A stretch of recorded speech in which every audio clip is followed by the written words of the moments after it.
Crocodile paradox. Imagine a scenario where a crocodile has seized your child, leaving you standing at the riverbank, heart racing, breath unsteady. The creature fixes its unyielding gaze upon you and declares that your child will only be returned if you can accurately predict its next action. At this instant, time seems to stop. This is not merely a matter of survival. It is a logical conundrum. No response you offer can escape the paradox, an enigma that has confounded philosophers for generations. This situation extends beyond a mere predator and prey dynamic. It serves as a deep inquiry into knowledge, reasoning, and the constraints of certainty. Now, consider the possible responses available. In one case, you assert that the crocodile will return your child. If this aligns with the reptile's actual intention, your statement is correct and the child is safely returned. Everything proceeds logically. However, if the crocodile intends to keep the child, your prediction turns false, meaning it is not obligated to return the child. This maintains logical consistency, as the resolution depends solely on whether your claim aligns with the crocodile's decision. The true paradox emerges in the second scenario, where you claim that the crocodile will not return the child. If the creature truly intends to keep the child, your statement proves accurate. Yet this compels the crocodile to return the child, contradicting its own promise. This contradiction renders the situation unsolvable, as the crocodile cannot both retain the child and fulfill its vow. Conversely, if the crocodile had intended to return the child, your prediction would be incorrect, nullifying the agreement and implying that the child should never have been given back in the first place. In either instance, the contradiction entraps the crocodile within an unsolvable loop. This dilemma epitomizes a self-referential paradox, in which a statement undermines itself by its very nature. A parallel can be drawn to the well-known liar's paradox, where the assertion this statement is false defies resolution. If the claim is truthful, it must be false. Yet if it is false, it must be true. Similarly, the crocodile's proposition collapses under its own weight, revealing the instability within its structure. Beyond logical intricacies, this paradox delves into deeper philosophical concerns, specifically the nature of trust, truth, and commitments. If a promise inherently creates an impossible scenario, can it genuinely be considered a promise? When rules contradict themselves, can any result be deemed fair or just? This dilemma mirrors real-world circumstances, where flawed agreements govern decisions. Consider legal contracts riddled with loopholes, political pledges constructed on conflicting conditions, or personal dilemmas where each choice leads to an undesirable outcome. This paradox extends beyond theoretical discussion. It highlights the complexities and imperfections of commitments and the expectations tied to them. Yet, one must not overlook the crocodile's role. It is not merely a neutral participant, but rather the designer of this logical snare. By formulating an impossible condition, it ensures that no response can genuinely satisfy the agreement. This element of control echoes real-world power structures, where regulations are intentionally designed to entrap, ensuring the perpetuation of authority despite apparent logic and fairness. Is there a solution to this paradox? Thinkers have debated this question for centuries, ultimately concluding that resolution is not the goal. Instead, the significance lies in recognizing the inherent problem. This paradox is not meant to be solved. It is meant to expose the limitations of language, reason, and our assumptions about fairness and promises. Perhaps the fundamental takeaway is that not every question has a definitive answer, nor can every dilemma be unraveled through logic alone. Sometimes the true power lies not in attempting to escape the paradox, but in perceiving it for what it truly is, a sophisticated trap disguised as a choice. If ever confronted with an offer structured upon impossible conditions, remember this paradox. At times, the game is rigged from the outset, and the only way to win is to recognize the illusion. Friendship paradox. A puzzling social phenomenon suggests that those within your circle appear to have a greater number of connections than you do. This isn't merely an illusion, but an observable reality rooted in network dynamics. The underlying principle reveals that, on average, acquaintances tend to be more socially connected than oneself. How can this be true, and what deeper insights does it offer about human interactions, relationships, and self-comparisons? A mathematical perspective clarifies this concept. Picture a vast web of human connections. Some individuals maintain only a handful of relationships, while others thrive within expansive social circles. The reason for this paradox lies in the probability of connection. Those who possess an extensive network have significantly higher chances of being linked to others, including you. In contrast, individuals with fewer connections have a much smaller probability of forming bonds. As a result, when assessing one's social standing relative to friends, the comparison is often against those with an above-average number of acquaintances. This statistical quirk explains why one's friends tend to appear more popular. Beyond numerical implications, this phenomenon carries substantial psychological and social significance, especially in an era dominated by online platforms. Scrolling through digital spaces exposes users primarily to the most socially active individuals, showcasing highlights of achievements, celebrations, and moments of success. This visibility bias fosters the impression that others lead more exciting, accomplished, or socially enriched lives. The tendency to compare oneself to such highly connected individuals heightens feelings of inadequacy, fueling anxiety, envy, and even depressive tendencies. Understanding this skewed perception offers a crucial reminder. Such comparisons arise from a structural imbalance rather than an accurate measure of personal worth or connectivity. Interestingly, the implications of this paradox extend beyond personal perception and into practical applications. In public health, for instance, identifying highly connected individuals proves valuable in controlling disease outbreaks. Targeting influential members within a network for vaccination efforts or information dissemination can significantly amplify positive outcomes. Similarly, recognizing these structural dynamics aids in combating misinformation by ensuring corrective messages reach the widest audience effectively. This phenomenon also highlights the unequal distribution of influence within networks. Across various domains, whether friendships, professional circles, or digital communities, connections are not evenly spread. A select few often wield disproportionate influence, shaping interactions, perceptions, and opportunities. Acknowledging this structural reality helps in understanding disparities in reach, impact, and visibility. A deeper takeaway from this paradox revolves around perspective. The way individuals interpret the world remains inherently shaped by their connections.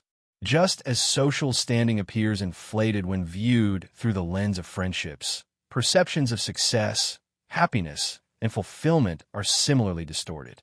Recognizing these biases fosters a healthier approach to self-evaluation, encouraging a focus on authentic, meaningful relationships rather than arbitrary numerical comparisons. Ultimately, the true value of social bonds lies in their depth, sincerity, and personal significance, elements no paradox can diminish. Tolerance paradox. A contradiction arises when embracing openness toward all perspectives, even those that seek to undermine that very openness. This dilemma, first explored by philosopher Karl Popper, challenges the foundation of a free and inclusive society. At its core lies a difficult question. To what extent should differing opinions be accepted, particularly when such opinions threaten the very idea of acceptance?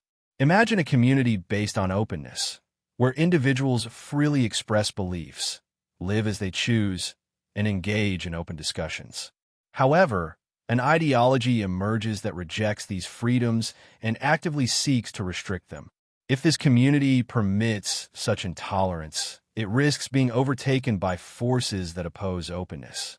Yet, if it refuses to accept intolerance, does it not contradict its own commitment to openness? This is the essence of the contradiction. Though acceptance is often viewed as inherently good, it has its limitations. When stretched too far, it can become self-destructive. Popper introduced this concept in 1945 in The Open Society and Its Enemies, arguing that unrestricted openness eventually leads to its own downfall. If a society permits intolerant movements to grow unchecked, those movements can erode the very freedoms that made the society open in the first place. His proposed solution was both straightforward and contentious. An inclusive society must maintain the right to reject intolerance. On the surface, this appears paradoxical. How can a society that values openness justify opposing certain viewpoints? However, Popper's argument is not about silencing disagreement, but rather about setting boundaries when such viewpoints actively threaten others' rights and security. The objective is not to eliminate differing opinions, but to safeguard the conditions necessary for a truly open community. This contradiction has a significant real-world implications. Consider free speech, a core pillar of an open society. Should this liberty extend to those who use it to spread hatred, incite violence, or advocate for the suppression of others? Some believe that even the most offensive expressions should be allowed, trusting that open discourse will expose and challenge harmful ideologies. Others argue that permitting such speech enables intolerance to flourish, endangering vulnerable groups. History provides striking examples of this issue. During the early 20th century, many democratic nations allowed authoritarian movements to grow, assuming they could coexist with democratic values. In cases like Nazi Germany, such tolerance enabled the rise of regimes that dismantled democracy from within. These events illustrate the dangers of unchecked openness. However, determining where to set limits remains difficult. Not all forms of intolerance are equally harmful, and not every disagreement threatens society. Differing political or cultural opinions are not the same as advocating for suppression. The challenge lies in distinguishing between harmful intolerance that must be addressed and constructive disagreements that should be encouraged. Critics of Popper's idea point out the dangers of determining who decides what qualifies as intolerant. Some fear that labeling certain perspectives as intolerant can be subjective and misused. Authorities could exploit this principle to stifle opposition while claiming to protect openness. This underscores the delicate balance between preserving an open society and avoiding authoritarian control. Beyond governance, this contradiction also touches on human psychology. Intolerance often stems from fear, ignorance, or perceived threats. Addressing these root causes through education, discussion, and empathy may be more effective than outright suppression. However, such efforts have limitations, especially when confronting ideologies that reject compromise or dialogue. In today's deeply divided world, this issue is more relevant than ever. Debates over free speech, censorship, and the boundaries of acceptance unfold daily, from social media platforms to political discussions. This contradiction reminds us that openness involves more than just accepting differences. It requires actively defending the principles that enable peaceful coexistence. What lessons can be drawn from this dilemma? First, openness has necessary boundaries to protect core values. Second, it challenges individuals to consider how to confront intolerance, whether through discussion, legal safeguards, or in extreme cases, restrictions. Finally, an open society must not be passive. It demands vigilance, bravery, and a willingness to engage with complex issues of freedom, justice, and fairness. Rather than simply being a problem to solve, this contradiction reflects the complexities of living in a diverse world. It forces people to navigate the tension between ideals and the realities of human nature. Perhaps its greatest lesson is that sustaining an open society requires both commitment to inclusion and the courage to defend it. Paradox of choice. The contradiction within choice illustrates that open-mindedness isn't a fixed rule, but an evolving practice, requiring ongoing effort to sustain. Ultimately, this contradiction doesn't diminish the concept of open-mindedness, but reinforces it, demonstrating that genuine acceptance isn't about embracing everything indiscriminately, but rather about resolutely supporting what holds significance. Imagine stepping into an ice cream parlor. eager to satisfy your sweet tooth. Instead of a modest selection of 5 or 6 flavors, you're confronted with 50 different options: chocolate, vanilla, pistachio, salted caramel, mango sorbet, rocky road, and countless others. Initially, the variety excites you. Yet as you attempt to choose, uncertainty creeps in. You begin to doubt yourself. What if you opt for pistachio, but later realize salted caramel would have been the better choice? What if rocky road was the ideal selection? What should have been a simple, enjoyable decision morphs into a mentally exhausting dilemma. This scenario encapsulates the contradiction within choice. The notion that while an increase in options appears advantageous, it often results in heightened stress, greater dissatisfaction, and intensified anxiety. It challenges a fundamental belief in contemporary society that a broader range of choices inherently leads to better outcomes. Psychologist Barry Schwartz brought widespread attention to this phenomenon, arguing that excessive options can hinder decision-making.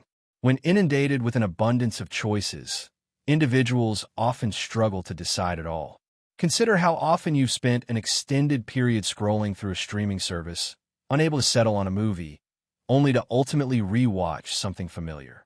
The greater the number of possibilities, the more difficult the decision becomes, as each alternative carries the risk of foregoing a potentially superior choice. However, this issue extends beyond indecisiveness. It also influences how content we feel with our final decisions. Returning to the ice cream shop, after much deliberation, you select salted caramel. Yet as you savor it, you can't shake the thought that pistachio might have been more enjoyable. Even though your chosen flavor is delightful, your experience is diminished by the lingering thought of the unselected alternative. This phenomenon, known as post-decision regret, is a crucial way in which the contradiction within choice undermines overall happiness. A primary contributor to this dissatisfaction is the concept of opportunity cost. Every decision entails the rejection of other possibilities. When presented with only a handful of choices, the perceived loss is minimal. However, when dozens or even hundreds of options exist, the magnitude of what wasn't chosen becomes overwhelming. This heightened awareness of alternative possibilities makes it more challenging to fully appreciate the choice that was made. Expectations also play a significant role. The more choices available, the higher our expectations become. If presented with only 3 ice cream flavors, contentment with any selection comes easily. However, when faced with 50 options, we anticipate discovering the ultimate, mind-blowing flavor. If the salted caramel fails to reach an unrealistic level of perfection, disappointment ensues, not due to a lack of quality, but because it falls short of an inflated expectation. This contradiction highlights that an increase in choices doesn't simply provide greater freedom. It also introduces more opportunities for disappointment. Interestingly, individuals respond to this dilemma in different ways. Those known as maximizers feel compelled to identify the absolute best option in every situation. They meticulously research products, analyze reviews, and deliberate extensively before making decisions. Though thorough, this approach often leads to heightened stress and persistent doubts about whether a superior choice was overlooked. Conversely, satisficers prioritize adequacy over perfection. They make decisions swiftly, refrain from dwelling on unchosen options, and, as a result, tend to be more satisfied and less burdened by regret. The impact of this contradiction extends into various aspects of modern existence. In today's world, we are inundated with choices. What to eat, what to wear, what to watch, where to live, whom to date, which career to pursue. Superficially, this abundance seems empowering. Yet in reality, it frequently leads to decision fatigue, a state where the sheer effort of selecting from numerous options becomes mentally draining and diminishes our ability to make sound decisions. Navigating this paradox requires adopting strategies to mitigate its negative effects. One approach involves embracing the philosophy of good enough. Rather than obsessing over identifying the absolute best option, Learning to appreciate decisions without fixating on alternatives can enhance overall satisfaction. Another effective method is limiting the number of choices under consideration. Instead of endlessly scrolling through a streaming service, selecting from the first few available movies can simplify the decision-making process, reducing stress while increasing contentment. Beyond simplifying choices, this contradiction imparts a deeper insight into fulfillment. Genuine happiness doesn't stem from limitless possibilities, but from an ability to be fully present and appreciative of the choices we make. True freedom isn't defined by an abundance of options, but by the clarity and confidence to make decisions without perpetual regret. Ultimately, this contradiction transcends trivial decisions like selecting an ice cream flavor or picking a movie. It encapsulates the complexities of modern living, prompting us to reevaluate assumptions about choice, freedom, and happiness. By understanding and addressing this phenomenon, we can make more confident decisions, experience greater peace of mind, and lead more fulfilling lives. Value paradox. Why is an essential necessity like water so inexpensive, while diamonds, which hold no real significance for survival, are incredibly costly? This phenomenon, recognized as the diamond water paradox, challenges conventional perspectives on worth, utility, and the aspects of life people prioritize. Initially articulated by Adam Smith, the pioneer of modern economics, this paradox has confounded scholars for centuries, exposing intriguing insights into human decision-making and the essence of value. To grasp this paradox, one must first consider fundamental concepts. Water is indispensable, needed for hydration, agriculture, sanitation, and survival. Without it, existence as humanity knows it would cease. In contrast, diamonds primarily serve as luxury items, valued for their decorative appeal, industrial applications, and symbolic meaning in engagements. However, an individual could go through life without ever requiring a diamond. So why is it that an essential resource like water is often free or low cost, while a non-essential item like a diamond is exorbitantly priced? The paradox stems from the distinction between two forms of value: utility and exchange value. Utility pertains to how useful something is and its ability to satisfy a need or desire. Water possesses immense utility due to its necessity for sustaining life. Exchange value, however, denotes the worth of an item in market transactions. This is where the paradox materializes. Water has significant utility but minimal exchange value, whereas diamonds have low utility yet substantial exchange value. The resolution to this paradox lies in the principle of marginal utility, which clarifies how scarcity and context influence perceived value. Marginal utility refers to the additional benefit derived from consuming an extra unit of a good. Consider a scenario where someone is stranded in a desert and on the verge of dehydration. A single glass of water would be invaluable, potentially life-saving. Conversely, in a home with abundant access to clean water, an additional glass holds little significance. Therefore, the value of water is not solely dependent on its fundamental importance, but also on its availability. Diamonds, on the other hand, are rare. Their scarcity ensures that each individual stone carries high marginal utility due to limited accessibility. Consequently, people are willing to pay exorbitant prices despite their lack of life-sustaining properties. This paradox underscores that value is not determined merely by necessity, but also by context, supply, and perception. This economic paradox has profound implications for market behavior and human decision-making. Markets function based on relative value rather than absolute importance. People do not pay for an item's overall significance in an abstract sense, but rather for how much it is worth to them at a given moment, influenced by their circumstances and needs. This principle explains why luxury goods, which are rare and highly sought after, command steep prices despite their limited practical use. Beyond economics, this paradox encourages critical reflection on priorities and the elements society deems valuable. Value is often subjective, shaped by cultural, societal, and individual preferences. What one person views as indispensable, another may dismiss as non-essential. Diamonds, for example, are esteemed in many cultures as symbols of love, prestige, and wealth, yet their worth is primarily a social construct. Water, despite being the foundation of life, is frequently overlooked due to its abundance. Modern economic theories of supply and demand offer a resolution to this paradox. Water remains inexpensive in regions where it is plentiful and easily accessible. Diamonds retain their high price due to their scarcity and the costs associated with mining, refining, and distribution. The interaction of supply, demand, and marginal utility dictates the price disparities observed in the market. However, rather than eliminating the paradox, this explanation deepens it by illustrating how scarcity and perception influence human understanding of worth. The paradox also provides valuable insights into broader economic and global challenges. Water, while affordable in regions with abundant supply, becomes a costly and scarce commodity in drought-stricken areas or locations with inadequate infrastructure.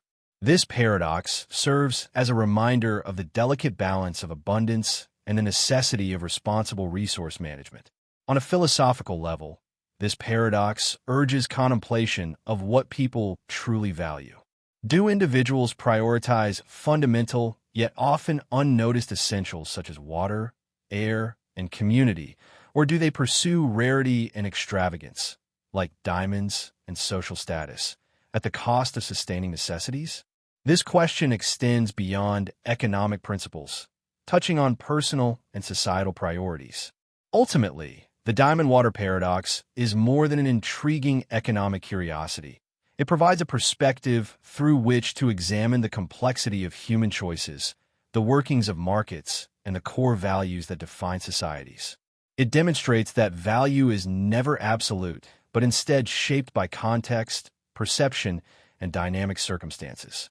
Perhaps its most profound lesson is that what individuals value reveals as much about their own perspectives as it does about the worth of the items themselves. Paradox of thrift. Picture being informed that the very act of saving money, something long regarded as prudent and responsible, might actually be detrimental to the economy. How could that be? This concept, known as the paradox of thrift, challenges conventional wisdom about personal finance by revealing a striking contradiction. What benefits an individual may not necessarily be advantageous for society as a whole. It compels a reassessment of the equilibrium between saving and spending, particularly in times of economic instability. The paradox begins with an intuitive, seemingly logical premise. Saving is beneficial. Setting aside funds secures the future, fortifies financial stability, and ensures preparedness for unforeseen costs. However, in an economic system, saving does not occur in a vacuum. Choosing to save means curbing expenditures, which in turn influences businesses and workers who rely on consumer demand. The paradox of thrift suggests that when widespread saving occurs simultaneously, unexpected repercussions ripple across the entire economy. To illustrate, consider a small community where suddenly every resident decides to increase their savings. Dining out declines, clothing purchases dwindle, and vacation plans are postponed. Initially, this appears wise. Families are exercising caution and preparing for what lies ahead. However, as spending contracts, local businesses experience dwindling patronage.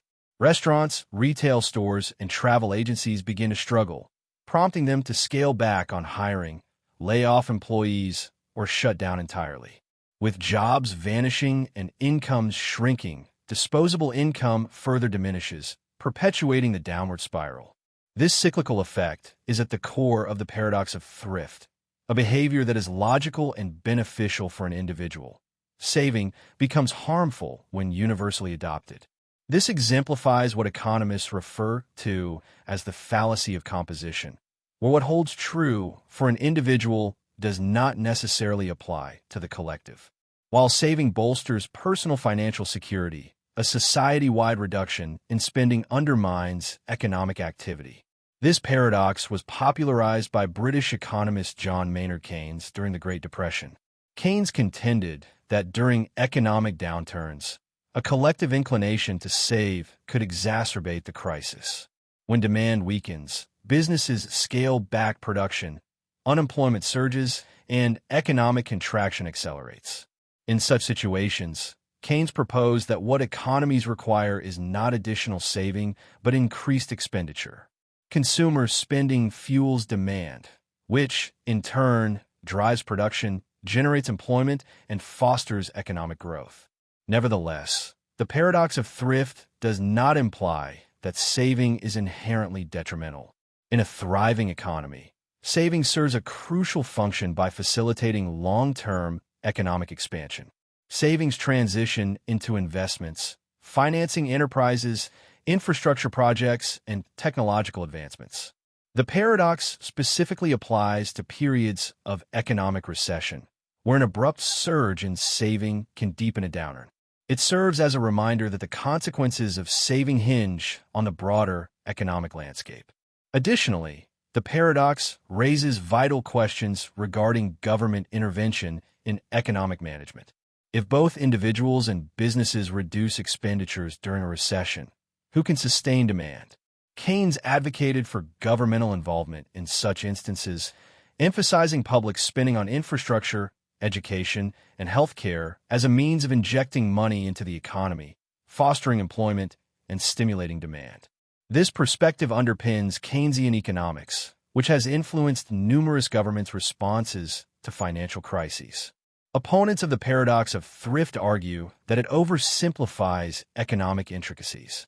Some contend that even during downturns, saving remains ultimately beneficial, as it facilitates investment and future growth. Others caution that incentivizing spending amid a recession could lead to unsustainable debt accumulation, both for individuals and governments. These ongoing debates underscore the enduring conflict between immediate remedies and long-term economic stability, a dilemma policymakers continuously grapple with during financial crises. Beyond economic theory, the paradox of thrift also carries psychological implications. In uncertain times, anxiety and fear prompt individuals to save more, reinforcing the cycle of reduced spending. Consequently, consumer confidence emerges as a critical factor in economic well-being. Optimistic individuals tend to spend more, propelling economic expansion, whereas widespread apprehension triggers contractions. This paradox underscores that economics extends beyond numerical calculations. It is deeply intertwined with human behavior and the emotions influencing financial decisions. Several key takeaways emerge from this paradox. Firstly, it encourages critical analysis of the connection between individual decisions and collective outcomes, highlighting how seemingly prudent personal choices may produce unintended macroeconomic consequences. Secondly, it emphasizes the necessity of balance. Both saving and spending are indispensable, yet their impact fluctuates based on timing and circumstances. Lastly, it reinforces the interwoven nature of economic systems. No individual acts in isolation, as personal financial decisions reverberate throughout society. In a world that often prioritizes individual responsibility, the paradox of thrift challenges conventional perspectives by advocating for a broader, collective viewpoint. It underscores that economic vitality relies not solely on personal financial habits, but also on contributions to the larger system. Most significantly, it illustrates that economics transcends monetary concerns, encompassing the values and choices that define society. The next time a decision arises between saving and spending, it is worth considering that the choice extends beyond personal finance. It is an integral part of a much larger economic narrative.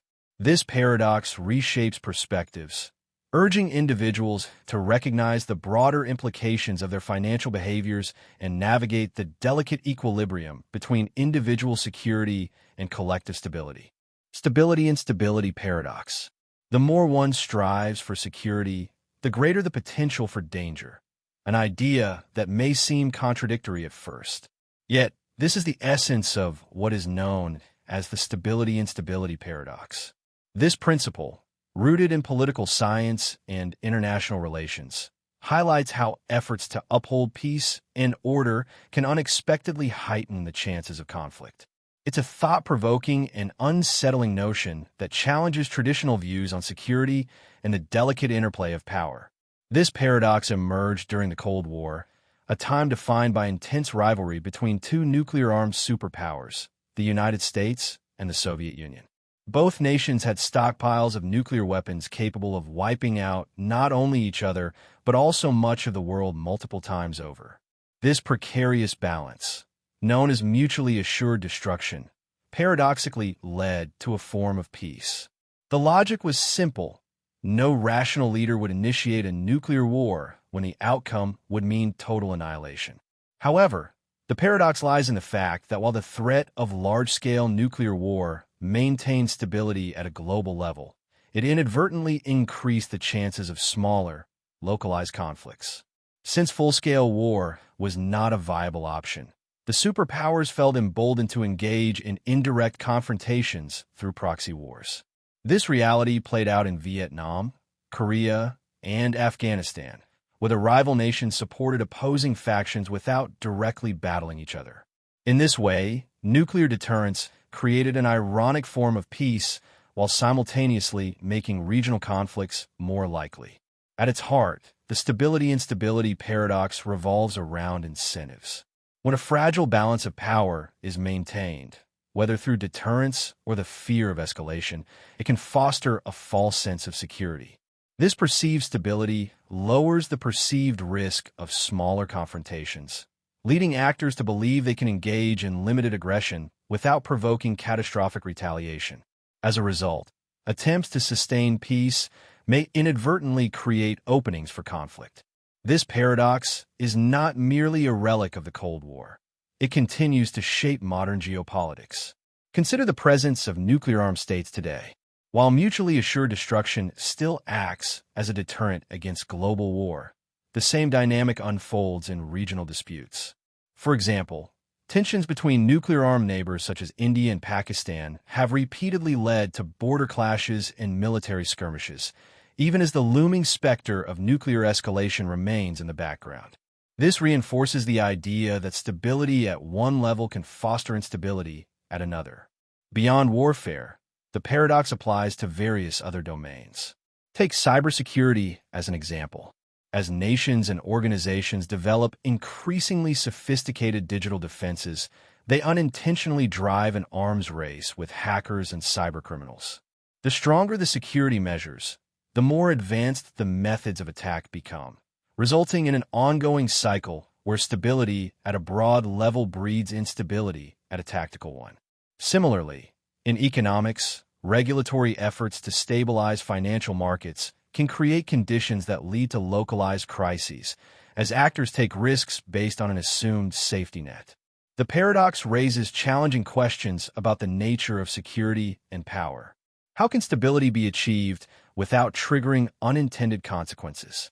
Is it possible to construct a system that is both resilient and flexible without encouraging the very instability it seeks to prevent? These are complex issues with no straightforward solutions, yet they underscore the need to critically assess the ripple effects of any policy or action.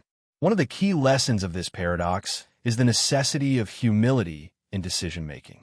Systems, whether they be geopolitical alliances, technological frameworks, or financial markets, are intricate and deeply interconnected. Solutions to one issue often lead to the emergence of new challenges, and predicting these unintended consequences is rarely easy. The paradox pushes us to think beyond short-term fixes and consider the larger dynamics at play. Additionally, it highlights the importance of communication and trust, especially in international relations. Transparency and dialogue reduce the risks of miscalculation, ensuring that actors better understand one another's intentions and capabilities. When misunderstandings are minimized, the chances of inadvertently escalating conflicts decrease. This paradox also serves as a caution against assuming that stability is self-sustaining. Maintaining equilibrium demands ongoing effort, cooperation, and vigilance. However, perhaps the most unsettling aspect of this phenomenon is its persistence. As long as power imbalances and competing interests exist, the conditions it describes will continue to shape global affairs. Ultimately, the paradox forces us to confront the uncomfortable truth that peace is not merely the absence of war. It is a fragile state that can easily tip into instability if pushed too far. The key takeaways from this concept are threefold. First, stability should not always be viewed as an inherently positive force, as it can create conditions conducive to smaller-scale conflicts. Second, it is crucial to consider the unintended effects of any action, particularly in complex systems. Lastly, true security goes beyond deterrence. It requires adaptability, understanding, and a willingness to navigate uncertainty. Far from being limited to international relations, this paradox offers a broader framework for understanding human behavior, systems, and interactions. It challenges us to walk the fine line between order and chaos, peace and conflict, recognizing that solutions are rarely simple. Perhaps its greatest lesson is that the pursuit of stability is not a fixed goal, but an ongoing process, one that demands continuous reflection, caution, and adaptability. Hedonism paradox. Chasing happiness too intensely may push it further away, an intriguing and unexpected reality that challenges fundamental beliefs about joy, fulfillment, and the search for a meaningful existence. This paradox reveals a peculiar truth. When pleasure becomes the primary goal, it often remains out of reach. But why does this occur, and what insight does it provide into the essence of happiness? Understanding this concept begins with exploring the meaning of pleasure-seeking. The philosophy suggests that maximizing enjoyment is the ultimate purpose of life. On the surface, this seems reasonable. Who wouldn't want to experience joy? Whether savoring a delicious meal, listening to beautiful music, or spending time with loved ones, pleasure is a universal human experience. The idea promotes maximizing these moments to live the best possible life. However, this perspective is turned upside down by the paradox, which suggests that focusing too much on pleasure as a goal makes it harder to attain. Consider someone attending a social gathering determined to have the best time possible. Every detail is carefully planned: what to wear, whom to talk to, and what to eat and drink. Yet, as the night progresses, constant evaluation of enjoyment, comparisons with others, and worries about missing out lead to disappointment. The more happiness is forced, the less enjoyable the experience becomes.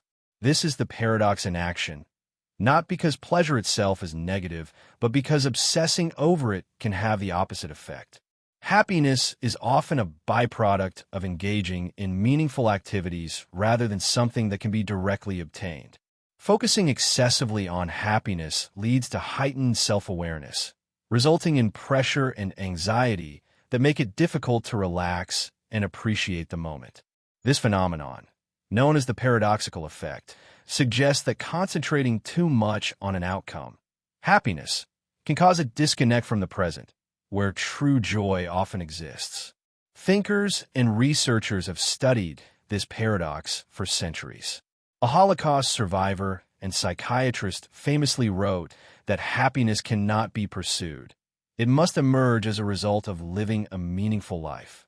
This idea aligns with modern psychological findings, which indicate that individuals who prioritize purpose and connection over pleasure tend to experience greater life satisfaction.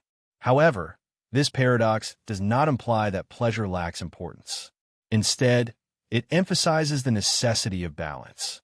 Enjoyment remains a vital aspect of life, but is best experienced indirectly. Consider a beloved hobby, such as painting, hiking, or playing music. Full immersion in the activity removes any preoccupation with happiness, allowing for a deeper and more lasting sense of joy. Additionally, the paradox raises thought-provoking concerns about contemporary society. Modern culture frequently promotes the pursuit of happiness through material possessions, social media, and self-improvement trends. Advertisements promise that a certain car, vacation, or gadget will bring joy. Social media presents carefully curated glimpses into seemingly perfect lives, reinforcing the idea that happiness must be actively pursued. However, this paradox serves as a reminder that relentless striving for happiness can be counterproductive, challenging societal pressures to measure worth based on perceived joy. Breaking free from this paradox involves prioritizing intrinsic over extrinsic goals. Intrinsic goals, such as personal growth, relationships, and creativity, are valued for their own sake, whereas extrinsic goals, such as wealth, status, or appearance, are often pursued with the expectation that they will bring happiness. Studies indicate that individuals who focus on intrinsic fulfillment tend to experience greater well-being because they are not seeking external validation. Practicing mindfulness also provides an effective strategy. By cultivating present moment awareness, the habit of evaluating experiences diminishes, allowing for genuine enjoyment. Shifting attention to the activity itself rather than its emotional impact alleviates self-consciousness and breaks the cycle of the paradox. Moreover, this paradox encourages embracing the full spectrum of human emotions. Happiness is just one aspect of existence, alongside sorrow, excitement, boredom, and countless other feelings. Accepting all emotions as natural components of life fosters a deeper sense of peace and contentment. Ironically, relinquishing the intense pursuit of happiness often leads to its unexpected arrival. Ultimately, this paradox is more than an observation about pleasure. It offers profound wisdom on living well. Joy cannot be captured or possessed, but instead unfolds through authentic, meaningful engagement with life. Shifting focus from chasing happiness to cultivating a rich existence filled with purpose and connection allows fulfillment to arise naturally. Rather than striving relentlessly for happiness, immersing in the present moment and trusting that joy will appear in its own time creates a deeper and more lasting sense of well-being. Happiness is less about reaching a destination and more about the journey itself. Sometimes the best way to find it is to stop searching and simply live. So writes Paradox. Two grains together do not create a heap, just as a single grain remains insignificant. However, if grains continue to be added one by one, at what precise moment does the collection become a heap? This dilemma sits at the core of a well-known logical puzzle, highlighting how seemingly straightforward ideas can lead to unexpected complexity. Initially, the issue appears easy to overlook. After all, a heap is simply a broad concept without requiring exact definition. Yet, when attempting to pinpoint the dividing line, the situation becomes more complicated. If a single grain fails to form a heap, and adding just one more does not suddenly transform it into one, does that imply a heap can never truly exist? This chain of reasoning extends beyond sand, challenging the way vague concepts are understood. The puzzle takes its name from an ancient Greek term meaning heap and has perplexed thinkers for centuries. Beyond sand, it applies to any category without strict boundaries. Consider baldness. At what stage does gradual hair loss result in baldness? Similarly, how much wealth is required for someone to transition from poverty to affluence? Though these questions may appear minor, they expose deeper limitations in language and reasoning. This logical puzzle highlights the difficulty of defining imprecise concepts. Words such as heap, bald, or wealthy serve as useful generalizations without requiring fixed measurements, but when pushed to the extreme, their meanings become unclear. This paradox compels a reevaluation of how language functions in a world filled with uncertainties. One possible way to address this issue involves considering gradual change rather than absolute distinctions. Instead of classifying something as definitively a heap or not, the concept could be viewed in terms of probability or thresholds. As more grains accumulate, the chance of perceiving them as a heap gradually increases. While this perspective avoids a strict cutoff, it raises another issue. Determining the appropriate thresholds remains subjective. Even when degrees of change are introduced, vagueness persists. Another alternative is to acknowledge that context plays a crucial role. A pile of 50 grains may be considered a heap in some situations, but not in others. For instance, on a beach, a small mound of sand may seem insignificant, yet on a tabletop, an identical pile might appear substantial.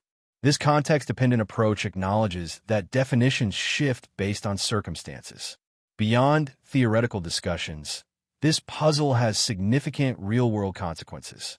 Many legal frameworks rely on ambiguous terms such as reasonable doubt or excessive force. These phrases are intentionally flexible, allowing interpretation based on different scenarios. Yet their vagueness also creates space for debate and disagreement. The same reasoning extends to social and ethical dilemmas. When does a steady rise in global temperature become an environmental crisis? How much disparity defines excessive inequality? Such questions are not mere intellectual exercises. They shape responses to major global issues. The puzzle forces a confrontation with the reality that many of these challenges lack definitive answers. Perhaps the most profound insight lies in how this paradox reveals an inherent need for clarity in an ambiguous world. People tend to think in rigid categories, separating ideas into clear labels. This qualifies as a heap, this does not. One individual is bald, another is not. However, reality seldom fits into such neat divisions. This logical puzzle pushes individuals to accept complexity and embrace uncertainty, recognizing that many concepts lack precise definitions. Ultimately, the lesson extends beyond sand or definitions. It serves as a reminder of how people navigate the indistinct areas of life. Rather than a flaw, ambiguity reflects the intricate nature of existence. In the pursuit of clarity, deeper questions emerge, encouraging critical thought about language, decision-making, and the way the world is understood. Ship of Theseus. If every component of a vessel were gradually substituted over time, its boards, its sails, its helm, until none of the original elements remained, could it still be considered the same vessel? This inquiry, recognized as the paradox of Theseus, stands as one of the most perplexing and enduring philosophical dilemmas ever conceived. It does not merely challenge perceptions of physical objects. It compels contemplation of the very essence of identity itself. What determines the true nature of an entity? Is it the physical substance from which it is composed, the method of its assembly, or something more intangible? Visualize a ship moored at a dock. As years pass, portions of it deteriorate and decay.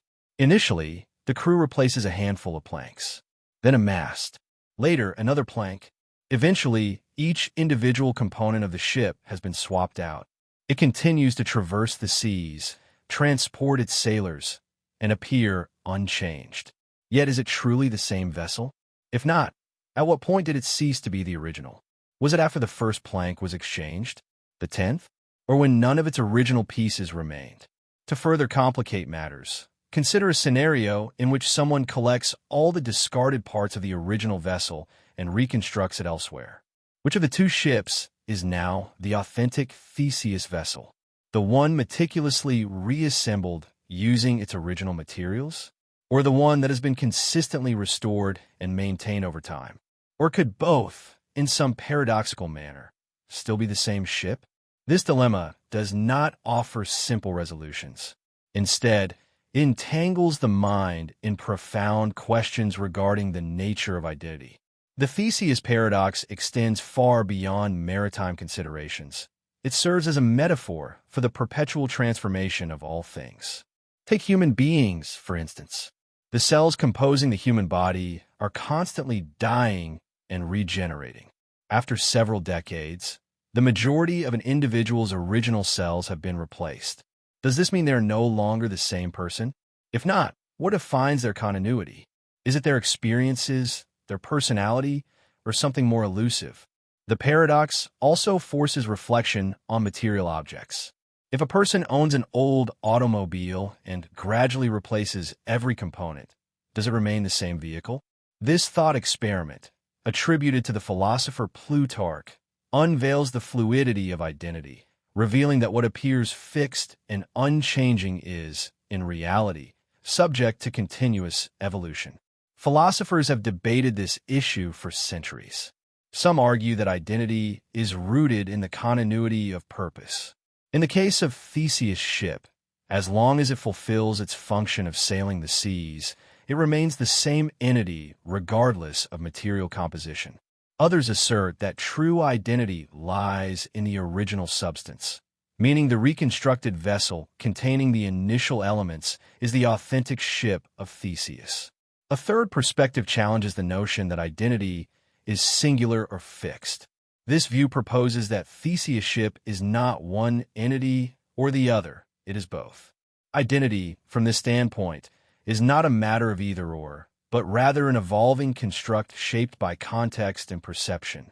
The paradox invites us to reconsider the arbitrary boundaries we impose on identity, whether concerning ships, objects, or ourselves. This concept extends to personal growth and transformation. Humans are in a perpetual state of change, their beliefs, values, and experiences shaping them over time in ways that may not always be apparent. Looking back on one's past self from 5, 10, or 20 years ago may evoke the feeling of being a different person entirely. Yet are they? Or are they, like Theseus' ship, a continuation of an essence carried forward through time and change? The paradox also applies to societies, cultures, and traditions. A city may reconstruct its streets, buildings, and infrastructure over centuries, yet still retain its essence.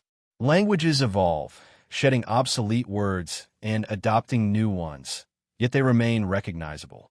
Traditions are passed down and adapted, maintaining a thread of continuity even as they change.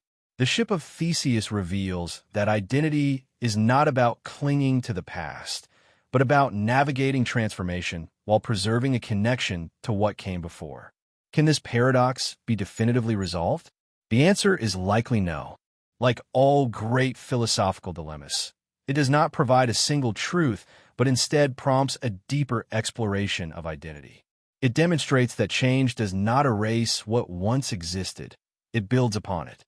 Whether discussing a vessel, a machine, a metropolis, or an individual, identity is not a static concept. It is a process, a progression, and a narrative constructed over time. Theseus' ship reminds us that even as everything transforms, something fundamental endures. What that essence is may depend on perspective, but the paradox highlights that identity is not a rigid equation. It is a dynamic interplay between past and future, components and entirety. That realization is what makes it so profound, as it urges us not merely to comprehend identity, but to embrace the inevitability and beauty of change itself. Now consider another perplexing paradox, the catch-22. Imagine being ensnared in an impossible situation where any attempt to escape confirms that escape is impossible. This paradox, known as the catch-22, embodies a self-defeating loop in which every option cancels itself out, leaving no viable solution. It is a dilemma rooted in logic, bureaucracy, and frustration, and it remains one of the most recognizable paradoxes of modern existence. The phrase catch-22 originates from Joseph Heller's 1961 novel of the same name. In the story, the rule applies to soldiers seeking exemption from dangerous missions. To be excused, a soldier must demonstrate insanity. However, the mere act of applying for exemption suggests a rational concern for personal safety, an inherently sane action, thus making the exemption impossible. Conversely, a soldier who does not apply willingly accepts peril, which could be considered irrational but does not grant exemption. There is no escape. The brilliance of the catch-22 lies in its depiction of bureaucratic absurdity. It constructs a logical loop that entraps individuals within its structure. While originating in fiction, the catch-22 is something people frequently experience in real life. Consider job hunting. Many entry-level positions demand prior experience, yet obtaining such experience is impossible without securing a job first. Similarly, Applying for credit requires an existing credit history, but establishing credit is impossible without initial approval. These are real-world manifestations of the paradox. The frustration of a catch 22 lies in its circularity. Unlike ordinary dilemmas, which involve difficult choices, the system itself imposes an insurmountable contradiction. There is no escape without violating the logic of the rule. The paradox also reflects broader societal structures where bureaucratic inefficiencies hinder progress. Government agencies may demand documents that cannot be acquired without prior approval, or universities may require prerequisite courses that can only be taken after completing the course itself.